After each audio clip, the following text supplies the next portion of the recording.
আমি তাকে বিনা হিসাবে জান্নাত দিয়ে দিব। জান্নাতে যাইতে চাননি কি আল্লাহর বান্দারা? যাইতে চান? হিসাব দিয়া না হিসাব ছাড়া? আল্লাহ সবাইকে কবুল করে। তা আল্লাহ কি বলছেন? গুনাহ থেকে নিজেকে বাঁচায় রাখো। গুনাহ থেকে বাঁচার উপায় কি? গুনাহ থেকে বাঁচার জন্য দুই দিকে দুই মেডিসিন লাগবে। যেমন গুনাহ করে ফেলেছেন এরকম লোক এখানে নাই। হাতের গুনাহ, চোখের গুনাহ, জবানের গুনাহ, অন্তরের গুনাহ করে ফেলেছি।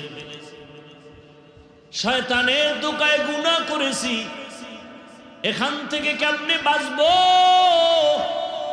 আবার সামনে যতদিন আমি হায়াত পাইব গুনাহ যেন আর নতুন করে না হয়, জবানের দ্বারা যেন গুনাহ না হয়, হাতের দ্বারা যেন গুনাহ না হয়। সামনের জীবনে গুনাহ থেকে বাঁচবো কি করে? দুই গুনার থেকে বাঁচার জন্য দুই মেডিসিনের প্রয়োজন। মেডিসিনটার নাম হলো আল্লাহর ভয়। কার ভয়?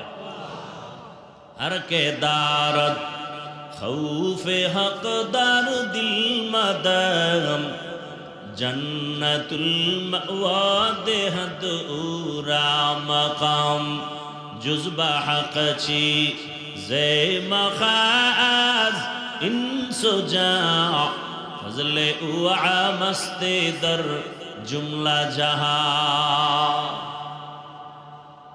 পেছনের গুনাহ থেকে বাঁচার জন্য যে মেডিসিন লাগবে নাম হলো আল্লাহর ভয়। সামনে জীবনটা পবিত্র রাখার জন্য, গুনাহমুক্ত রাখার জন্য যে মেডিসিন লাগবে নামও আল্লাহর ভয়। আরবিতে এই ভয়টাকে বলে খাশিয়া। কোরআনের ভাষায় ভয়ের নাম তাকওয়া, কোরআনের ভাষায় এই ভয়ের নাম খৌফ। লাউ আনজালনা হাযাল কুরআনা আলা জাবালিন লারাআইতাহু খাশিআম মুতাসাদ্দিআম মিন খাশিয়াতিল্লাহ। এই ভয়ের নাম তাকওয়া। ইয়া আইয়ুহাল্লাযীনা আমানুত্তাকুল্লাহ ওয়া কুনু মা'আস সাদিকিন। আল্লাহ কয় আমাকে ভয় কর। ইন্নামা ইয়াখশাল্লাহা মিন ইবাদিহিল উলামা।